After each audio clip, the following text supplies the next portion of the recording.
Just a few informal housekeeping things first. We'll meet with our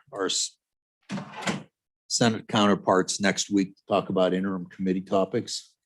So if you have interim committee topics, start putting them together. If you want to put them on the forms, that's fine. If you just want to send Chairman Landon and I a note, that's fine too, or an email. But we'll discuss those next week. I don't think we've actually set a date yet. We're thinking Chairman Landon, Thursday. We're thinking Thursday at noon. We'll discuss interim topics. So with that, Senator, I understand you can't do your Bill 107 quickly. Do you want to? If you want to do it, you're here. I know you have to go. Why don't you come on up and do it? And if you get stuck, we'll just continue without you. How's that sound? So, Diana, before we get started, would you take the roll, please? Sure. Representative Baker. Here. Representative Brown. Excused. Representative Burt. Here. Representative Henderson. Here. Representative McGuire. Here. Representative Overmuller. Here. Representative O'Hearn. Here. Representative Stivar. Present. Chairman Burkhart. Here. So with that, and I see that we are live, Amanda, thank you. We'll let Chairman Landon go first. I appreciate everyone who's here in person and on the virtual meeting. We'll be a little out of order, but Senator Landon has another committee to go to. So Senator, first bill up is Senate File 107. If you would take us through the bill, please. Mr. Chairman, thank you. And I really appreciate you working around a pretty hectic crossover week. I've got to go next door with a bill in front of Judiciary, and I appreciate your accommodation. I mostly wanted to stop today and do what I could to help catch you up on what the Senate did with regard to the airport district bill. I think that's a lot of work went into that bill, and I think hopefully it's in better shape for you to consider. And so I'll try to hopefully be around and be there for that. But Mr. Brubaker from Sweetwater County has kind of headed up a working group that has worked that all the way through. And I think he can do a really good job of walking you through that bill. But Mr. Chairman, Senate File 107, just real quickly, and I can certainly use any help from the Department of Transportation on this one. This is another one of those bills that we brought back off of the omnibus bill considered by the previous transportation interim committee. Became an interim bill, but that omnibus bill was not successful in the Senate because of too many topics contained therein. So I worked with the Department of Transportation. This is one of the issues that they thought would be prudent for us to bring back and update our statutes. This is related to, Mr. Chairman, commercial vehicles, registration exemptions, Senate or rather statute 3118-201 is a statute that allows commercial vehicles that do not participate in the International Registration Plan and or the International Fuel Tax Association to request a temporary permit to operate in Wyoming in lieu of the fee imposed for gas and diesel tax. No person shall operate a commercial vehicle as defined in this statute between Wyoming and other jurisdictions unless a person has a valid tax agreement license and decals pursuant to 3118-502 or a temporary permit under 3118-201. That's under alternative fuel taxes. The interim committee voted to sponsor these amendments to include trip permits for commercial vehicles operating on alternative fuels, and that was not in our statute. So that pulls in natural gas, electric, and ethanol. So let me take you to page 2, lines 8 through 11. In lieu of the fee required in 3917-106, that's gasoline tax. 3917-206 is diesel fuel tax. 3917-306 is alternative fuels tax. for license and taxation of gasoline, diesel, or alternative fuels. The operator may secure a temporary permit from the department to operate in Wyoming for a period not to exceed 96 hours for a fee of $7.50 for each single unit operated as a single unit, or $15 each legal combination of units, including one. Just to kind of cut to it, Mr. Chairman, I wanted to be sure and take you to language in the bill. An owner, if you go to paragraph T, I ask about that, and that is long ago language that has stayed in our statutes related to the motion picture industry. What we were trying to do there way back then was allow the film industry some considerations on this front as an economic development tool. So that does nothing other than just stay put. That's a quick overview of what this bill is intended to do. Primarily, we're pulling in those alternative fuels into these agreements. The Department of Transportation, I'm sure, can fill in the holes of my very quick rundown. Not expecting to do that right off the bat. So, Any questions for the good chairman of Senate Transportation? Representative Stiver. Thank you, Mr. Chairman. Senator Landon, on the $7.50 and the $15 combination, was that any consideration to make that a higher fee? Mr. Chairman, Representative, I do not believe that represents a higher fee, but we can double check with the Department of Transportation. Thank you. Representative, I can answer that question. That's the existing fees in statute. I had a bill to raise those fees. We discussed it in here, and it was not considered on the floor. So it did come out of this committee to raise those fees in this section, but we ran out of time. Other questions for the senator? Okay, Amanda, anyone on video? We have the director. Director, hold on just a second. Anyone in the room wish to testify on this bill? Okay. And Amanda, anyone on the virtual meeting wish to testify on the bill other than the good director of transportation? Mr. Chairman, no one has their hand raised right now in the waiting room. Okay, thank you.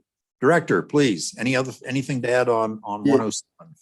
Yeah, thank you, Mr. Chairman, members of the committee. For the record, Luke Reiner, Director of YDOT. Mr. Chairman, the chairman on the Senate side did an excellent job of explaining the bill. Fundamentally, we charge people an extra fee for when applicable for diesel and for gasoline powered vehicles. There's nothing in statute to cover alternate vehicles, and this simply does that. In the case of the first paragraph, paragraph S, it's for those involved with the IFTA agreement. In the case of the second paragraph, T as in tango, it's for these vehicles involved in the motion picture industry. So a very simple bill, Mr. Chairman, and certainly updating statutes based on the evolution of fuels. Okay, any questions for the director? Okay. Director, the added statute quote 3917-306F, the way I read that, that is if that's the section that says, in effect, if they already have the IFTA sticker, they are not required to pay this amount, correct? Mr. Chairman, that would be the alternate fuels section in statute. Okay, thank you. Okay. So I'll ask one last time. Any public comment? Okay, with that, I'll close public comment. Committee. Moved by Henderson, seconded by Stiver. Any discussion on the bill? Question being called. Diana, please take the roll.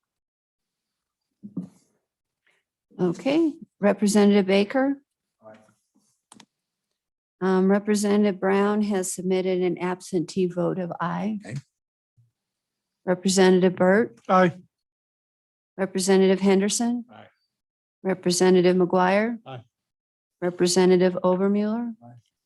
Representative O'Hearn. Representative Stivar. Chairman Burkhart. Aye. Okay.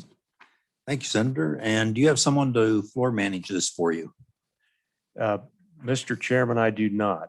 I was hoping that you or one of your esteemed members might be willing to just explain alternative fuels. So, Okay. Any volunteers? You want Representative Henderson, Representative Baker? You interested? Mr. Chairman, and I'll be glad to get with Representative Baker. He'll do a lot better job of presenting than I did today. This one was didn't have much chance to get my thoughts together on that one, but we'll work on it. Representative, thanks. All right. Thank you, Senator. So the next bill for our consideration is Senate File 4, Airport Districts. And Chairman Landon, you stayed in that seat, so I assume you wish to present this to us. Well, Mr. Chairman, with your permission and blessing, I just wanted to give you a few thoughts to get started with Senate File Please. 4. And then I think there are some really qualified folks who can walk you through the bill and give you even more reason for the bill.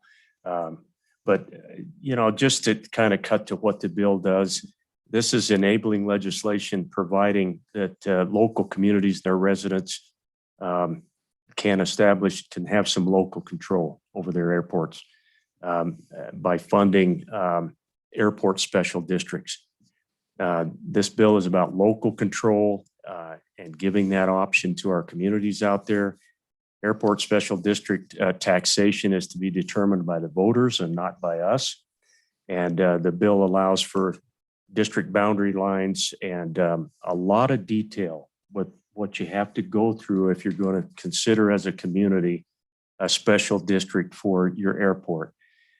Therein lied a lot of the work that we did on the Senate side, Mr. Chairman. We worked it, as you can tell, those of you who have looked through some of the amendments on the Senate side, a lot of work went into that. And we really tightened it up so that not only do you have to seek the permission of your county commission to even go to the voters, but you've got to present a budget yearly. You've got to get that budget approved. Tightened up, how much bond issue these special districts could benefit from or seek. We extended out about 10 years on this district, and I'm sure that folks like Representative McGuire can help us to understand that there's a lot of things with airports that require that kind of timing. We talked about, should we sunset these districts at 4 or 5 years or 6 years? Honestly, as much as those airports deal with the federal government, a lot of the different grant opportunities that they seek, you really need a little more time for those districts to be able to go after that additional funding. So I just wanted to touch on a handful of those issues and kind of get you into where this bill came from and how it ended up with your committee, Mr. Chairman. I think it comes to you in a lot better shape than when it arrived here, and it's an option for our communities. These airports play a very big role, a bigger role than I realized in our economy out across Wyoming. So I know you'll hear about that. And like I said, I think Mr. Brubaker of the working group would do a good job of walking you through the bill. All right. Thank you. Any questions for the senator before he goes over to judiciary? Thank you. Thank you, Senator, very much. Thank you for the Appreciate work on the bill. Thank you, committee. Appreciate it. Look forward to seeing you next week. Okay. So with that, Mr. Brubaker, I believe you're in the waiting room. Amanda, would you admit Devin Brubaker, please? Mr. Brubaker. So I think the senator has just volunteered you to walk us through this bill. Well, Or Mr. is that Chairman, not the case? Mr. Chairman, lucky for me, I was prepared for that. So if you're ready, and I am more than happy to walk through the bill at whatever level detail you would like me to walk through it. And then I also have testimony to provide some background of why this bill was developed by the Wyoming Airports Coalition and is before you today. Okay, Mr. Brubaker, why don't we do this? Why don't you walk us through the bill? Just stick to the bill itself. so that we get an idea of what it is. And then your other comments you can make during the public comment portion. And that, could you do that? Absolutely, Mr. Chairman. Okay, So, great. So what we can do then is we'll jump right into the bill. Please. Largely on first page, this is just your introduction. The meat of the bill really begins on page 2. Starting on line 1, this really establishes the new articles under Title 10, Chapter 5.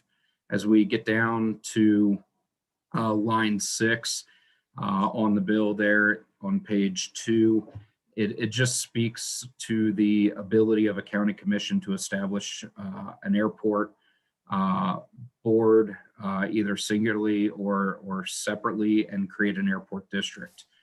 As you move into lines 11, this allows the county commission that has established that airport or airport board, either, like I said, jointly or singularly, to establish by resolution an airport district. Throughout the Senate process, there was amendments here that changed the language to make sure that municipalities that already exercised their ability to create or that have exercised their ability to create an airport or an airport board could not be forced into an airport district. Just a quick example, that would be if, say, the Park County Commissioners were to create an airport district, they could not force the city of Powell to be part of it. They would have to be willing to opt into it, or else they would be excluded from the district. As we move into page 2, lines right at the 11 there, or at the bottom, I'm sorry, lines 22, this addresses if there's been a joint powers board already created. So for instance, in Sweetwater County, our airport is operated by a joint powers board. The county commission could not create a district to govern this airport without having all parties to that joint powers agreement agree to dissolve the joint powers agreement and begin the airport district. So that's what that paragraph addresses. As we move into page 3, line 4, this speaks to the process for creation of the district by resolution with the requirements for the contents of the resolution. It also allows for multiple airports to be operated by a district. So if there's multiple airports in a county, there could be a district that manages and operates all of those airports or multiple airports. So we get into line 9 starting on line 9 on page 3, this requires a submission of the proposed boundaries to the county assessor and Department of Revenue for review 60 days prior to adoption of the resolution. As we move further down on page 3, lines 19 moving into page 4, this addresses the upon adoption that the district will become a governmental subdivision of the state of Wyoming, a body corporate that can sue and be sued. It addresses the organization itself will have perpetual existence unless dissolved, as allowed later in this legislation. It also requires the filing of certificate of incorporation with the Secretary of State and County Clerk. As you move on to page 4, line 12, that paragraph talks about how a district boundary can be modified, basically the same way that the boundary is created in the first place. As you look at lines 16 through 18, this requires that special district or airport districts would be governed by the Special Districts Election Act of 1994, unless otherwise specified in this legislation. Towards the end of page 4 there, line 22, this begins the discussion of the makeup of the governing board, allowing for 3 to 9 appointed board members. The appointments are to be mutually agreed upon by the governing bodies of any of the counties or municipalities located within the district, and it stipulates that the term shall last for 3 years. As we move into page 5, line 14, this paragraph addresses the election of a president, vice president, secretary, or treasurer. It allows for the secretary treasurer position to be held by the same person, which is commonplace throughout Wyoming statute that exists today. It also addresses the fact that airport board members are not eligible for compensation, and they're only eligible for reimbursement for travel expenses the same way that legislators are. As we move into page 6, line 5, this paragraph, what it does is it grants an airport district the same powers that a city or county or municipality has under Title 10 and Title 18 to own, operate, and manage an airport, and also perform air service development tasks.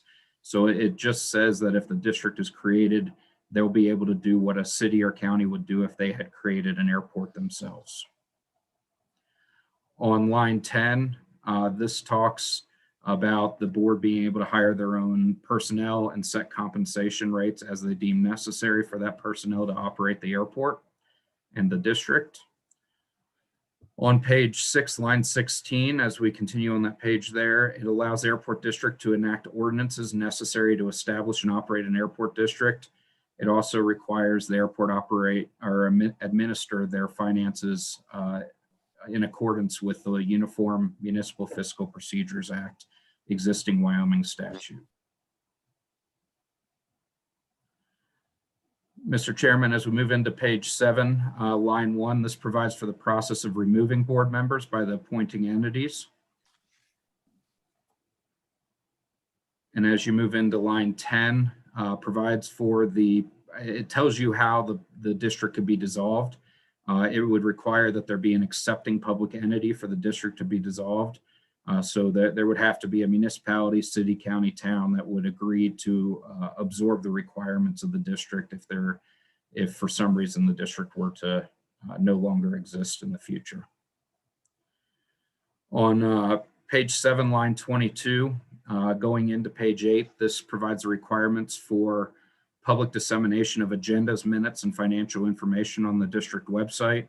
Requires that all public meetings being held in accordance with public meetings laws in Wyoming, and requires that all records of the district would be subject to the Public Records Act. This was an amendment that was added to the bill by the Senate, and clearly clarifies that the districts would have to follow the same requirements of other public entities in the state.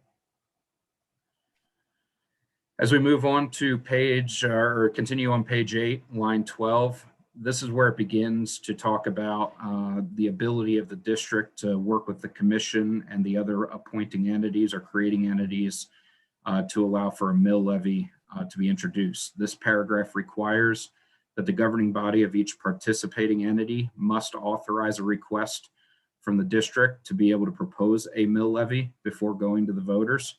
It allows for a maximum of 3 mills in the district with voter approval. As we move on to page 9, line 4, this includes provisions for a sunset of the mill levy of 10 years. This is what Chairman Landon discussed during his introduction. It requires the district to go back before the voters every 10 years, and if the mill levy is not approved, then the mill levy cannot be brought back as a question on the ballot for at least 23 months. Line 18 on page 9. This includes provisions for bonding with voter approval. It sets an aggregate maximum of 4% of assessed valuation for all bonds for the district, except for bonds that are backed solely by revenues from a revenue generating facility or project. And it also sets a maximum term of 25 years for any bond issuance. And once again, has to go to the voters for approval. This cannot be done without voter approval. On page 10, line 13, this paragraph speaks about what needs to happen that should a district seek a mill levy before the annual mill levy is assessed, the district must present their budget, as well as a 10-year forecast for approval by the governing bodies of the participating entities that created the district at a public hearing during a regularly scheduled meeting. It lays out the requirements of what should be in the budget presentation. It also allows for or requires that the elected officials must consider the budget before authorizing the assessment. So the bill does not include an elected board, it's an appointed board. So the Senate felt strongly that an elected body needed to approve the budget before any mill levy assessment each year. And so this language was amended in the Senate, and we agree with this language and support it. On page 11, line 18, this allows for the issuance of bonds It tells you how you do it, and it's following the same provisions in existing statute for hospital districts, which is common across the board in joint or special districts. They all generally refer to hospital districts for that work. As we continue in the bill here, on page 12, line 5, this allows for tax revenue or tax and revenue anticipation loans. If a governing body of a district were to do this, they would have to pay off that loan in the same fiscal year in which they took it. This is also common language for districts in Wyoming statute where tax revenues may not come in till later in the fiscal year and there's cash flow concerns. But once again, it would require that they have to be paid off in the same fiscal year that they were entered into. And then, Mr. Chairman, the rest of the bill, there's a lot of conforming amendments because most, as you're probably well aware, any type of corporations type bill has a lot of language that needs to be amended throughout statute.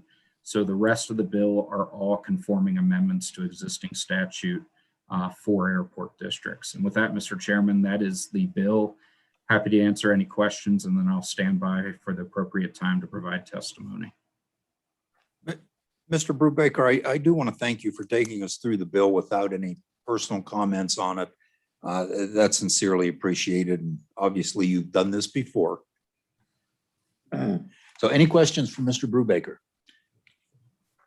Representative McGuire.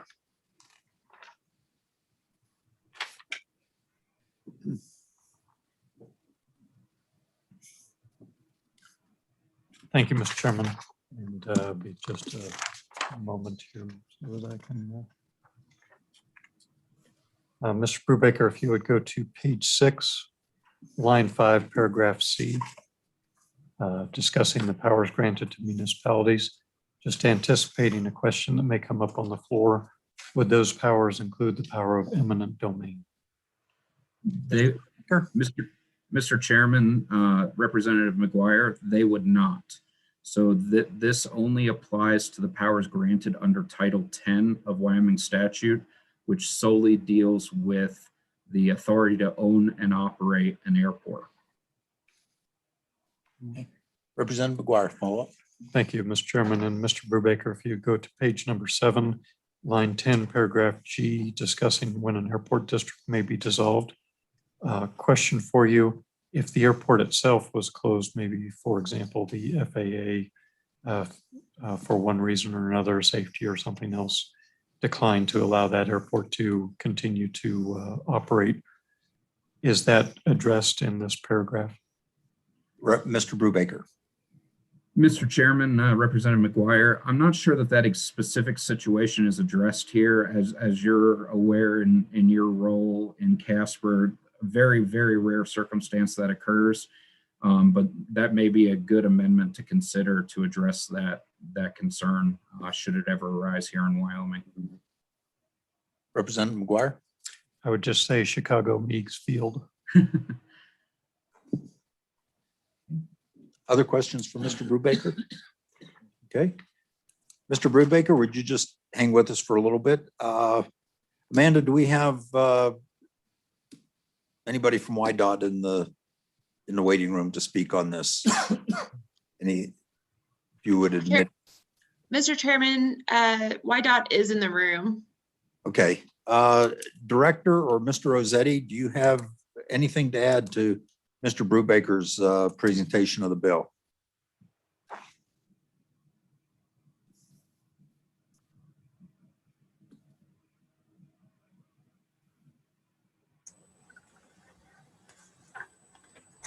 Mr. Rossetti, please. Mr. Chairman, Taylor Rossetti Support Services, we do not have anything to add, sir. Okay, thank you. So with that, I'll open public comment, and let's see, Amanda, how many people do we have in the waiting room? Mr. Chairman, Mr. Brubaker is the only one. Okay, all right, thank you. And how many in here wish to speak on the bill? Please, just a show of hands. I just want an idea. Okay, thank you. Mr. Brubaker, for taking us through the bill, I'll give you first shot at public comments. All right, Mr. Chairman. Well, I appreciate the opportunity to walk you through the bill and also provide our comments on some background. So, obviously, Brubaker? my name. Yes, Would Mr. Chairman. Just for the record, tell us who you represent, please. Absolutely, Mr. Chairman. So my name is Devin Brubaker. I'm the airport director for the Southwest Wyoming Regional Airport in Rock Springs. I stand before you today not just representing our airport and our airport board, but also the Wyoming Airports Coalition and our members. Wyoming's 40 public use airports provide critical connectivity to each community that they serve, providing immense economic activity throughout the state of Wyoming. Supporting nearly 10% of statewide employment, more than $2 billion in annual economic activity, over $80 million in state and local tax revenues, and over 20,000 jobs. Only 3 of our state's 40 public use airports are financially self-sustaining. The other 37 require over $10 million each year in financial support from counties, cities, towns to cover labor, maintenance, utilities, capital costs, as well as matches on federal grants. During the interim period, the Joint Committee heard testimony from the Department of Transportation regarding the $45 million in annual unfunded needs in Wyoming's aviation system. Combined with the operational deficits that airports experience, Wyoming airports need at least $55 million per year in funding to be able to ensure a safe and secure air transportation system that continues to generate immense economic value to the state of Wyoming. We recognize that these funding needs cannot be covered by the state nor our local government entities.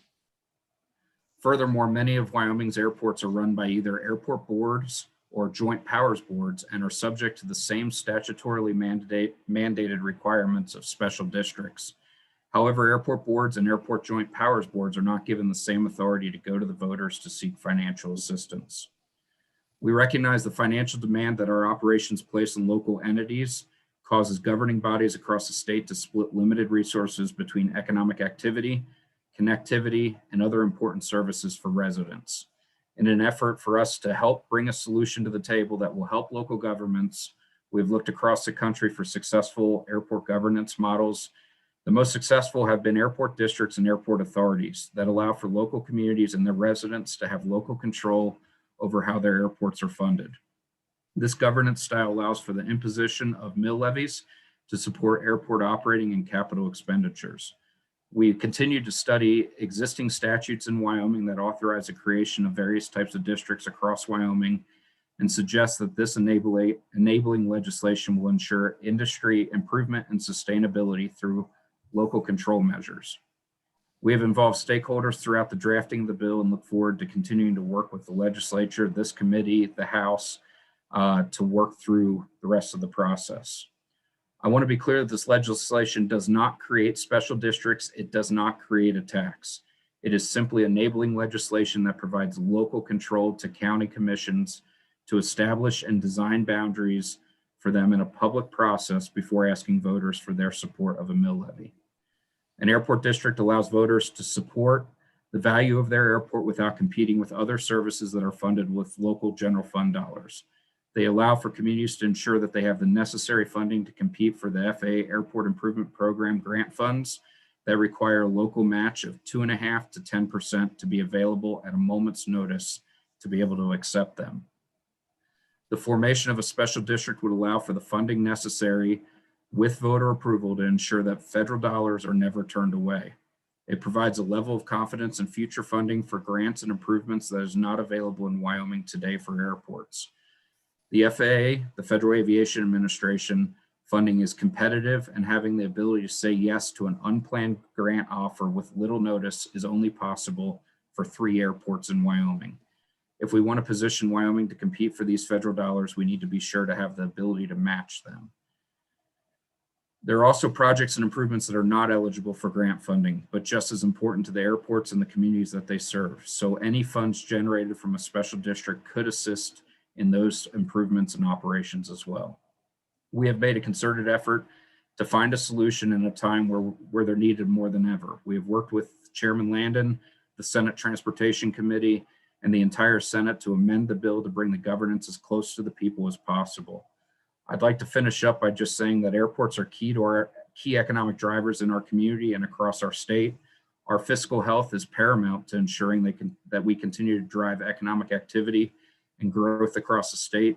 By providing communities with a new tool in the toolbox that allows local control, our state's airports and the communities they serve will be able to thrive well into the future.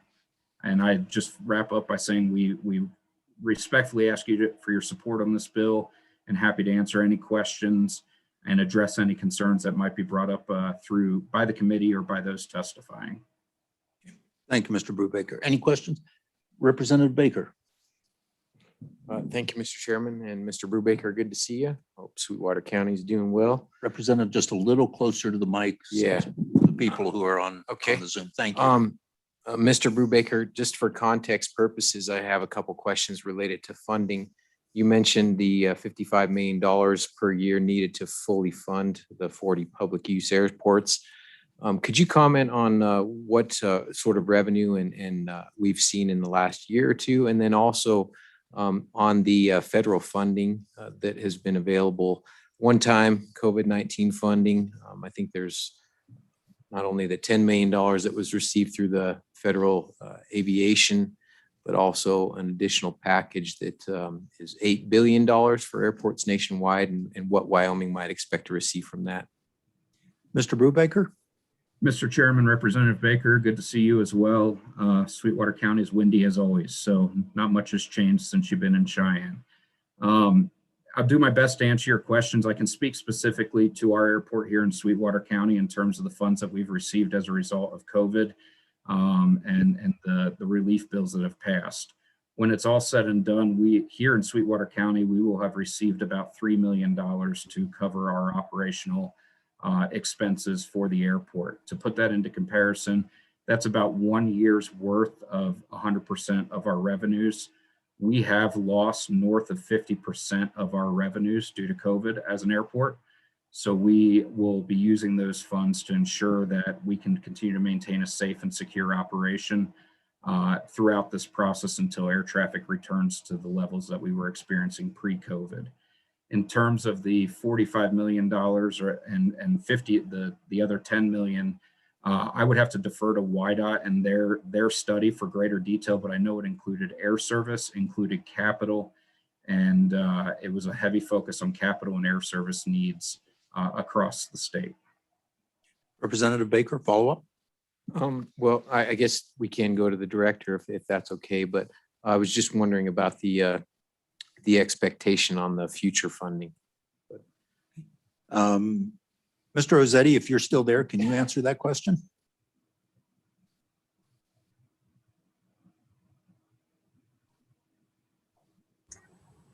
Mr. Chairman, I do not have that information. I can get it. Mr. Chairman and Representative Baker, are we talking about like future funding or future special funding? Representative? Mr. Chairman, I'm just referencing the report that was part of the materials for the Transportation Commission. It says Wyoming 2020 Airport Economic Impact Study, press conference, and then it talks about the Wyoming 2020 Airport EIS results, and then we've got also the Transportation Infrastructure Committee recently passed a funding package that includes $8 billion for airports nationwide, including $608 million for local matching funds. So I was just wondering what portion Wyoming could expect to receive from this $8 billion nationwide airport infrastructure bill. Thank you. Mr. Rossetti, do you have an answer for that question, or can you get us an answer? Mr. Chairman, we'll get you guys the information. Okay, and I believe Mr. Brubaker, you wanted to contribute? Mr. Chairman, yes, my understanding is both the CRISA funds, the package that came there where there was $2 billion for airports nationwide. I believe it was around $8 million that was coming to the state of Wyoming for our 40 airports. And then the ARPA that was recently passed, it's my understanding that that will be somewhere around $10 to $12 million total. The CARES Act, there was a much higher dollar amount, largely because we had one airport in the state that was blessed by a broken formula that was in the CARES Act, and that was up in Park County, and they received close to $18 million for one single airport. But the other airports were all around $1 million out of the CARES Act. And in terms of the $608 million million for the match. That is only for fiscal year 21 grants, that the federal grants have been plussed up to 100% federal. That's only for fiscal year 21 and does not extend beyond in future fiscal years. Follow up? So thank you, Mr. Chairman.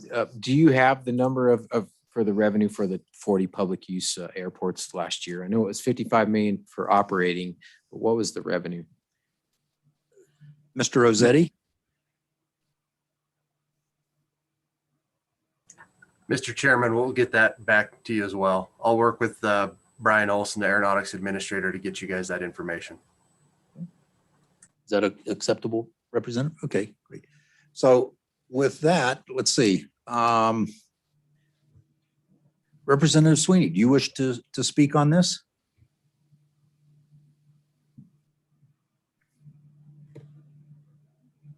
Proceed. Thank you, Mr. Chairman. Pat Sweeney, House District 58. Be very brief, very much in support of this bill and sit for any questions.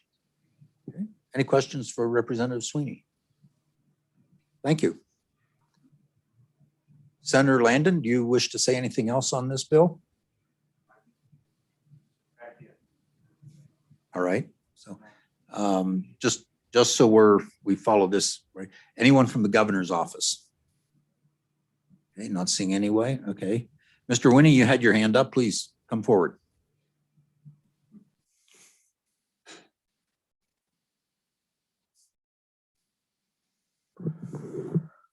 Yes, sir, Mr. Chairman. Bill Winnie, Sublette County. I speak in strong support of the bill.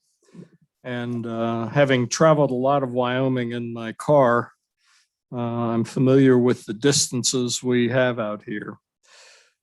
But the reason I speak in strong support of this is I'm also a commercial pilot and a flight instructor, having done most of my flying in the military Aero Club system. I'm not currently active. But there's a feature of the joint travel regulations that you cope with in the military that allows you to use Aero Club aircraft for travel, which I did frequently. And I always saved the government money because they only reimburse you up to the cost of tickets that might have been involved. And that was in a 172, a not very high speed aircraft, certainly not like some of the other aircraft you see around. And given Wyoming's wide open spaces, I think this would improve the potential productivity of the state.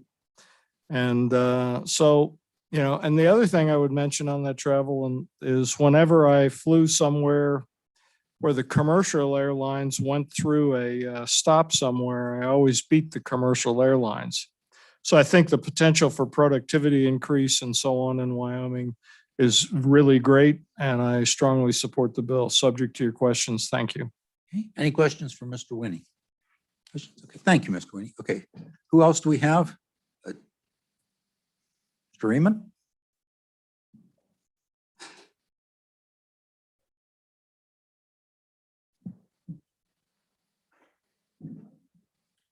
Please. Mr. Chairman, members of the committee, I'm Jeremiah Riemann here on behalf of the Wyoming County Commissioners Association. Typically, my members don't have a great affinity for special districts. As you see in this bill and as you see in many special districts, they impose a number of administrative and fiscal responsibilities on commissioners, many of which they ultimately, once a district is formed, have no control over.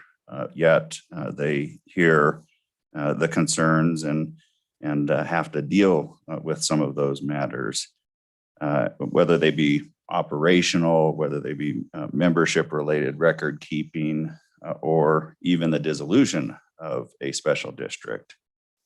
This special district proposal is a little bit different.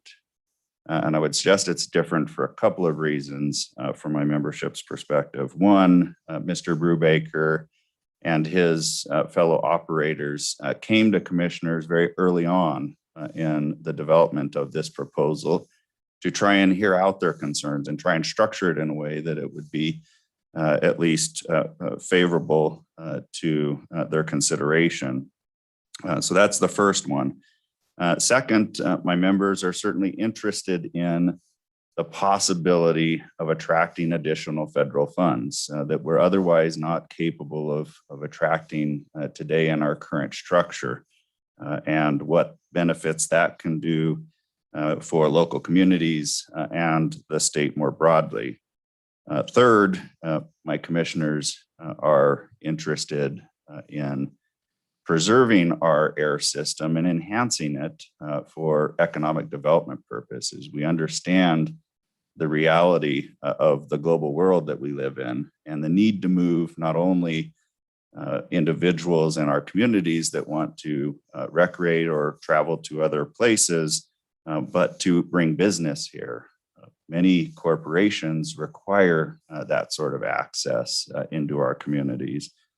In fact, I was kind of reminded as I was sitting here of an example of one of our companies, a major engineering firm, development firm in this state, who is working with NASA on a lot of really important and critical elements of their space operations. NASA will not travel in prop planes. They need jet service. They need access directly into the communities where these entities live if we want to keep them here in Wyoming and not have them transfer to somewhere else. Mr. Chairman, my members certainly understand the responsibilities that this bill will impose on them if they elect to pursue this, if the voters ultimately approve that and they move forward, and the responsibilities that exist on a yearly basis relative to the budgets and other components that the Senate put forward. We also understand the responsibilities that exist to the community, or to the not only the community, but to the industries that exist here, who in large part, in many places, if the voters approve this, will be paying for these taxes. It will be an important consideration that will need to be considered as part of that. With that, Mr. Chairman, I'd stand for any questions, but we do request your support for this bill. Any questions? Representative Baker. Thank you, Mr. Chairman. Do you expect any inter-county issues? For example, in Rock Springs, there's a commercial airport, but in Green River, and I'd never been to the Green River Airport until I moved there, honestly, but in Green River, we have the Intergalactic Spaceport, 48U, and it's a dirt strip that the Wyoming Military Department spent about, I don't know how many hundreds of thousands of dollars improving this year. My concern would be that if the people in Green River who are now supporting the Rock Springs Airport and, being a member of that community now, there is some interest in improving that airport. Do you see any inter-county rub or inter-county conflict on an issue like this? I mean, because if the people of Green River want to improve a dirt strip and pull out of the Rock Springs agreement, then wouldn't that create some conflict? Because still you'd have citizens of Green River using that commercial service in Rock Springs. Mr. Riemann?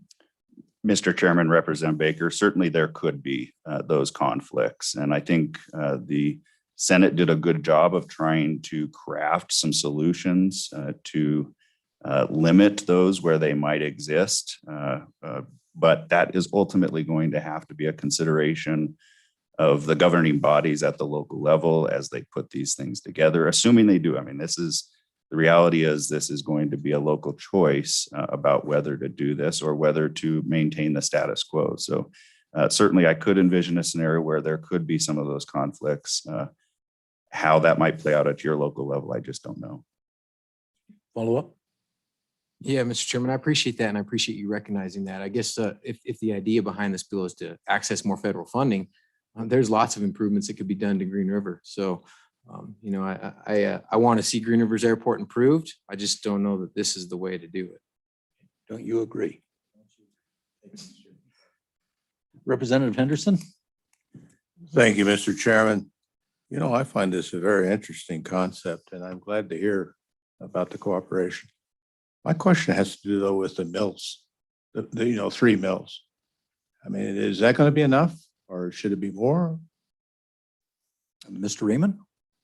Mr. Chairman, I don't know that I have a precise opinion on that. And it certainly, I guess, will depend on the size of the district that is formed here. In some communities, 3 mills will not get you a whole lot. I'm thinking of our rural communities in particular. The reality is, if you look at our property tax system, and I'm kind of going from memory, so don't hold this to me, but I will get you precise figures. But I believe the number is in the range of, about 65 to 75% of the property tax is collected in 7 counties in our state, which means that the rest of those counties really are not generating a great deal of property tax. All those are going to have to be considerations as you develop out your district, and maybe in some counties you're able to exclude certain industries by drawing the boundaries such that you don't pick up an oil field over here or there. But in others, you're going to have to go quite broad in order to capture enough revenue, perhaps at the greatest levels. Okay, thank you. Any other questions for Mr. Reaman? Okay, thank you, Mr. Reaman. Okay, next. Who else? Somebody else had their hand up, I'm pretty sure.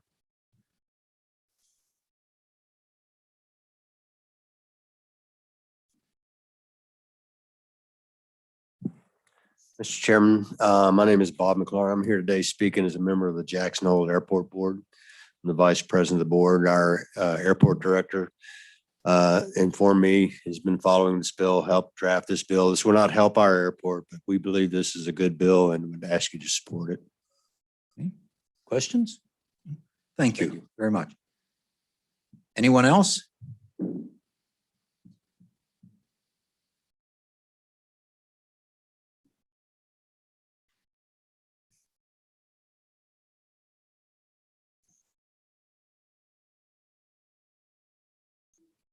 There we go. Thank you, Mr. Chairman. Lori Urbikite, representing the Wyoming Airport Coalition. And we just wanted to touch on a few questions that were asked, specifically about if the county has more than one. I'm from Fremont County. They have more than one airport. How would this impact them? They can choose to be part of the district, or they can choose not to. They can have 2 separate districts. There can be a Green River district and a Rock Springs district, the same with Lander, Riverton. And I think there's still a landing strip in Du Bois. So they have that authority. They have that ability to separate those. Nobody's going to be forced in or out of a district without the governing body's approval. So I hope that clarifies that one. I think those are the questions, the major ones that I wanted to just hit on. As far as the funding mechanisms, again, it's up to the vote of the people. The district is defined. The legislation is very specific that you draw the district boundaries. So it's defined. So the people of that district, those in that district boundary, are the ones that are going to be voting on it, and whether they want to tax themselves again or not. I think this is an incredibly creative way to look at funding, at giving funding to our smaller airports that desperately need it. We don't have many airports in Wyoming that are self-funding. I mean, and that's a reality. But yeah, the smaller communities desperately need those airports and the services and the goods that it brings into them. So we really urge your support. There is a flash drive that you all received, and if you lost it, didn't find it, don't have it, let us know. We'll get you another one. But it has the full economic impact study on it about what the airports are receiving in funding now and how they are impacting our cities. So we just respectfully urge your consideration of the legislation. Thank you. Any questions for Ms. Overgate? Representative Baker. Thank you, Mr. Chairman. My question revolves around if this bill passes, and my experience in Rock Springs specifically. Previously, we've had the option to go to Salt Lake. We've had the option to go to Denver. And this is nothing against the current, management. It's just this cycle that we've gone through where we've had access to different services. If this bill passes, do you think our services are going to improve? Because right now we have a choice to go from Rock Springs to Denver, and that's it. Do you think if we pass this bill, somehow they're going to bring back because ultimately it's about deplanement and how many passengers you can get to fly. So I have a problem, but do you think in service, and specifically Rock Springs, do you think that if we pass this, it's going to create a funding stream so that we can now fly to Salt Lake too? Mr. Chairman, I don't see this bill as creating a funding stream to for that specific purpose, but for the improvements to the airport, certainly. And when we have better airport services, then we are going to have a better chance of recruiting other airlines to come in to fly into our communities. And I understand what you're saying. I mean, I lived in Riverton for years, and my greatest hope was that someday we would actually talk someone into flying to Salt Lake instead of always having to go to Denver. So we certainly understand that. But this is so much more than just commercial aviation. This is for our smaller airports that don't necessarily have commercial aviation. But certainly the ones that do have the commercial aviation need the ability to, as one of the previous people testified, have that ability to expand their runways, to have them meet the requirements that are necessary for the bigger jets, the bigger planes. So is it going to buy us a new airline? No. And do we want that in Wyoming? Probably not. But we want to make certain that we have the facilities available so that we can grow this industry and so that we can continue to march forward in aviation in Wyoming. Okay. Other questions for Ms. Erbkite? Thank you. Thank you, Mr. Chairman. Anyone else? Mr. Obermuller. I'm hoping the representative has some interesting questions for you. Thank you, Mr. Mr. Obermuller, Chairman. please proceed. Appreciate the opportunity, Mr. Chairman. Pete Obermuller with the Petroleum Association of Wyoming. Mr. Chairman, very briefly, since I haven't had an opportunity to meet all the new members on the committee, the Petroleum Association represents about 200 companies and individuals in Wyoming that represents the entire spectrum of the oil and gas industry, from upstream exploration and production to midstream pipelines, and then downstream refineries, as well as everybody who orbits that space: environmental consultants, geologists, engineers, law firms, et cetera, et cetera. Mr. Chairman, I hate to rain on the parade. I have some trepidation about this, but Mr. Chairman, I have to offer a couple notes of caution about this bill from our perspective. There are two reasons, and the two reasons are Wyoming's tax policy and Wyoming's special district laws. They're both intertwined, really, with respect to this bill, but let's start with the tax policy. So first of all, we don't dispute that airports are likely in need of funding increases and assistance with maintenance backlogs and all of those that were testified to previously. In fact, my members, of course, need airports to be quality, but to Representative Baker's point, we need service more than that. We need reliable service to get into and out of Wyoming for our members. So we don't dispute that, but the question is, where does that revenue come from? And why is it contemplated to come from a mill levy increase? I would argue, Mr. Chairman, that moving to a special district and increasing mill levies actually is not creative. And I'll get to that soon. So, Mr. Chairman, minerals pay on average about 60% of total ad valorem in Wyoming. We are the driving force behind behind ad valorem taxes. And because of that, because we are the driving force behind ad valorem taxes, when you add to special districts do not create enough revenue unless the boundaries of special districts include minerals. If your special district boundary only includes populated areas, cities and towns, it simply does not raise enough revenue. And further troubled by testimony earlier that cities could exempt themselves, in which case the imbalance goes even further toward minerals. So we heard about it being a local option. It is a local option. That is totally true. But it is a local option that taxes industry mostly, as I've said. There is, in fact, another more fair local option, the sixth penny. I know that that's difficult to pass, but you have to ask yourself, why do mill levy increases pass more often than six penny sales tax I think it may in fact have something to do with the fact that Minerals pays 60% of ad valorem, while Minerals only pays approximately 15% of 6 penny sales and use, or of all sales and use taxes, I should say.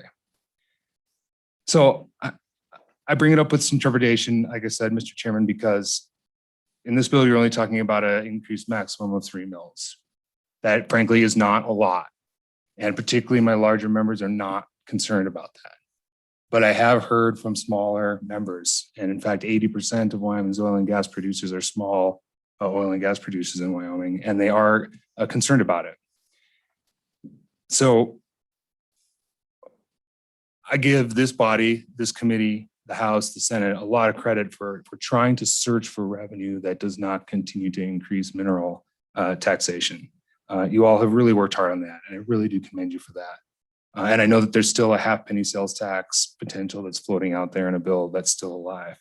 But I want to just review for you quickly the tax revenue raisers that have already passed this session.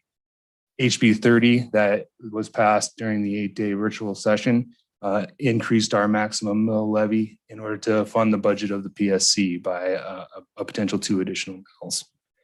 SF 60, the monthly payment of ad valorem taxes, which has its own costs associated with it, is already creating some unintended consequences because that bill shifted county and special district budgeting from known revenue to unknown revenue.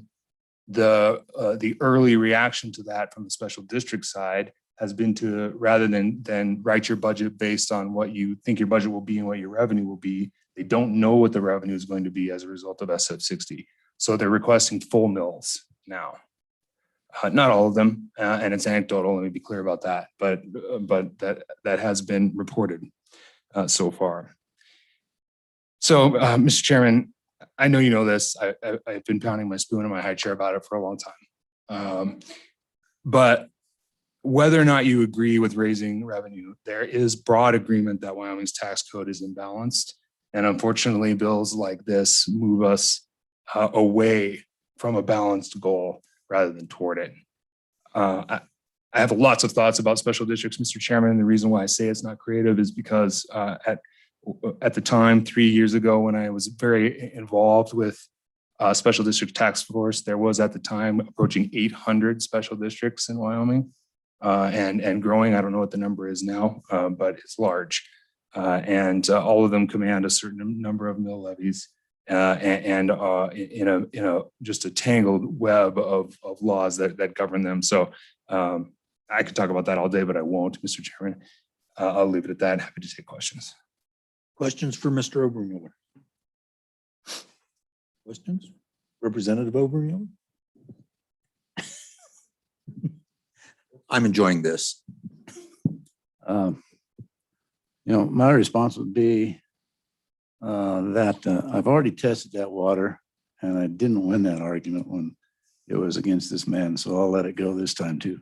Thank you, Representative. No, I do have a question, Mr. Obermuller. So do you have an example, say a real world example without divulging any confidential information on a member company of what this would mean to them? How much more additional tax they would pay if this was passed and the county they were in did an airport district?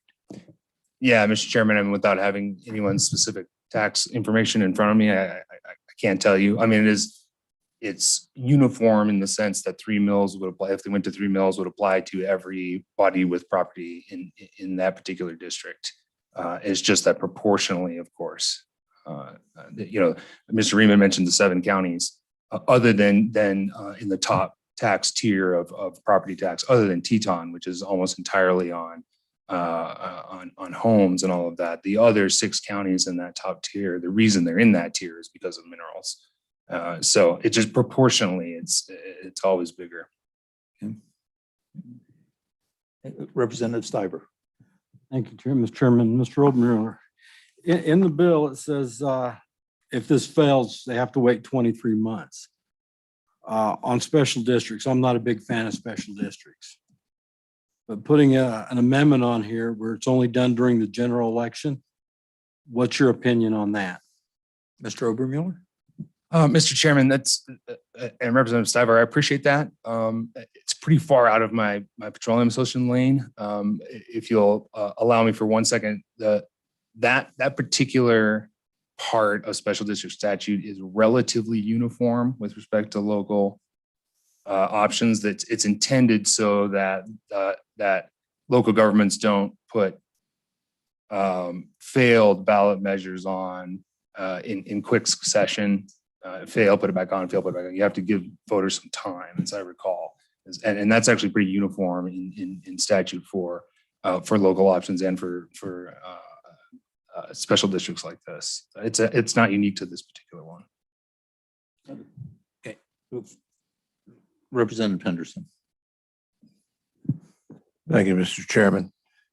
So from your perspective, and given the broad spectrum of membership and so on, and their locations across the state, from your view, would there be any possibility of other ways to perhaps fund this? Mr. Obermiller? Well, Mr. Chairman, yeah, there are other ways. I mentioned the 6 penny sales tax, if which is also a local option voters would have to approve. Regarding other revenue sources, again, from my previous life, knowing the severe limitations on what counties are allowed to do. Part of the reason for special districts is that it allows them more freedom. They don't have to fund airports under their 12 mil constitutional cap. So I recognize that this is a challenge, and I recognize that this is an important infrastructure, for Wyoming and for lots of Wyoming's businesses and tourism and all of that. I understand that. Unfortunately, well, I said what I've said. I don't need to repeat it. Thanks, Representative Henderson. Representative Obermiller. Thank you, Mr. Chairman. I do have one question in terms of you're talking about your industry and the ancillary members of it. Do you have any sense of how much your industry contributes through just supporting the airports through buying tickets and paying for their operations that way? Do you have any sense of how much your industry and the ancillary groups actually pay into the system in terms of ticket buying? Mr. Obermiller? Mr. Chairman, Representative Obermiller, that's a good question. I actually don't have that answer in terms of any sort of actual data of employments, deployments, that sort of thing. I do know that when things are going well in the Powder River Basin, the Gillette Airport is highly used by my members. I imagine that is true in Rock Springs as well. Though I should mention real quickly, Mr. Chairman, that I'm for all spending for an intergalactic spaceport, no matter what that takes, because that's just cool. Okay, thank you. Any other questions? Representative Baker. Well, Mr. Chairman, Keep it for on those, this planet. for those that haven't been there, it feels like you're on top of the world. So it's a good Okay. spot for it. Don't you agree? I absolutely do agree. Absolutely. Okay. Any other public comment? Thank you. Or Mr. any more questions from Mr. Obermiller? Okay. Any more public comment? Amanda, do we have anybody who showed up in the waiting room? Mr. Chairman, there's no one. Okay, with that, I'll close public comment. Committee? Move the bill. Moved by McGuire, seconded by Henderson. So with that, I guess we'll just go through the bill as we normally do. Page 1, page 2, page 3. I can speed this up, 4 and 5, 6 and 7, 7 and 8, or 8 and 9. Representative Stiver. Thank you, Mr. Chairman. I don't know where it'd go, but I want to put the elections only can be done during the general election cycle. Okay. Okay, seconded by Henderson. Oh, Baker, sorry. Okay, and I guess I'm looking at, that would be on page 9 somewhere. Representative, we'll need a little more information where you might want to put it and what you might want to say. We'll just, yeah,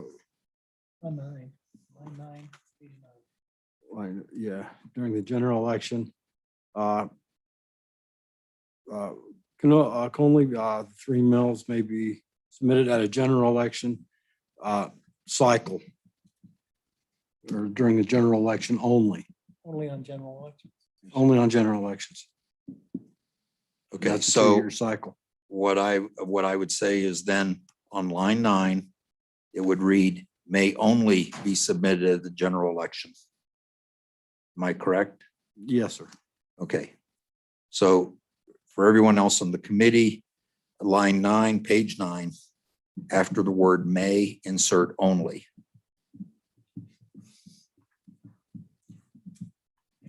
Any discussion? Question being called. All in favor, say aye. Aye. Opposed, no. Okay. Amendment is adopted. Diana, do you have that? Okay. A little easier, hopefully, than the other day. Okay, pages 10 and 11. 12 and 13. 14, 15. And I'll just say the rest of the bill because these are all conforming that put airport districts in with cities and towns. So, okay, so that takes care of it. Any discussion? Representative McGuire. Thank you, Mr. Chairman. Just to offer a couple of thoughts and to start out with full disclosure, currently I am the president of the Natrona County International Airport Board. I did talk to LSO and they don't feel that I have a conflict so that I can vote on this and represent it. One of the reasons being is that, as mentioned, there are 3 airports that are financially self-sufficient: Cheyenne, Casper, and Jackson. So with regard to the question of where this may be, where these votes may take place, where these districts may be drawn, first of all, you can take those 3 large areas of the state out of the equation. So that is going to limit it quite a bit there. So what this really is this is a tool for our small rural airports that really and truly are struggling. And one of the speakers mentioned the smaller airport in Fremont County, of which there are 2. Well, just to give you an example of how this works. So that airport was going on fine. I've been flying into that airport, I hate to say it, for over 50 years, but I have.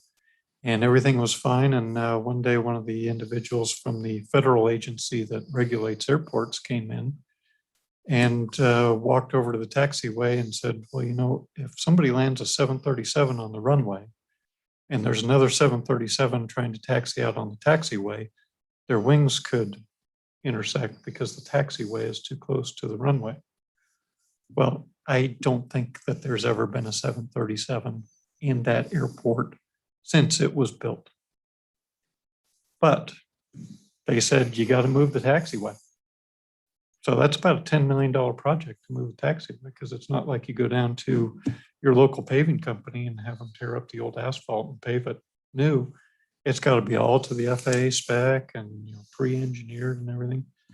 So bless their heart, the Federal Aviation does have a 90% match, which is really, it's the return. It's called grant funds, but that's how we get back the fuel tax that's collected. Well, that's still $1 million.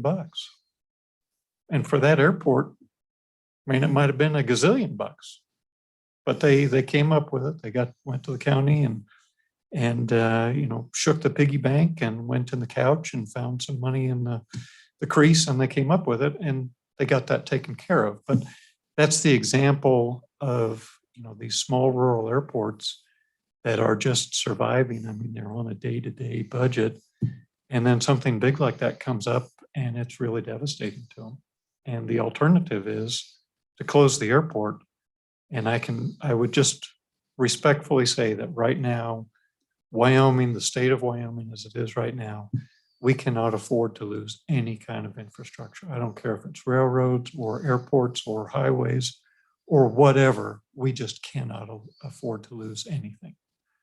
So I would invite you to please, on behalf of the small rural airports, to give this your favorable consideration. Again, it's a matter, it's going to go before the voters. The voters can look at it, locally, they can wrangle over how big or how small to draw that district and who to include in it. But I will just tell you that from my perspective, and again, I'm lucky because I'm with an airport that is financially independent and we have savings and we've got revenue sources, so we're good to go. But, when I talk to these guys that are trying to run these small airports, in fact, there's one in the northern part of the state where the same guy mows the grass, pumps gas, opens the gate in the morning, and he has a part-time job in town. And how long is that going to last? So it's just an opportunity. It's a tool. It goes in front of the voters, and it's a tool that will help those airports survive. So I would invite you to give it your favorable consideration. Thank you.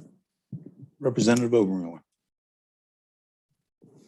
Thank you, Mr. Chairman. I just, a little follow-up that to Representative McGuire, maybe he can fill in this gap. But part of the public testimony has been that in many of these areas, this kind of mill levy won't raise enough to make a difference. And I'm wondering if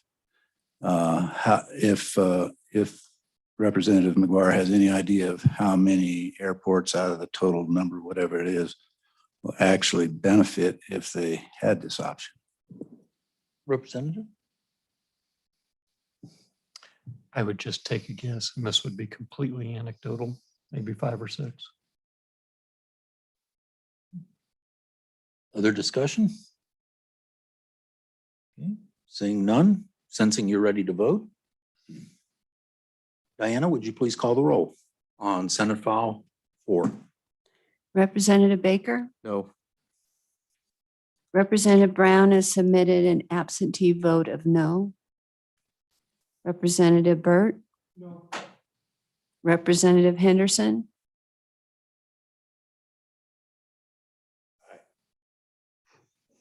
Representative McGuire. Aye. Representative Obermuller. Representative O'Hearn. Aye. Representative Stivar. No. Chairman Burkhart. Aye. Me 5 ayes and 4 no. Okay, I think I'll see if Representative McGuire wishes to carry this on the floor. I will. Thank you. Okay, anything else? Representative Stiver? No, Oh, okay. Oh, you want it on? Okay, all right. Committee, anything else for us today? It's amazing. We're done actually a little early. So with that, just a reminder, start thinking of interim topics for discussion next week. With that, I think that Tuesday will be our last regular committee meeting. I believe so. And right now I have up, unless I change things, Senate File 73. So with that, we're adjourned. Thank you.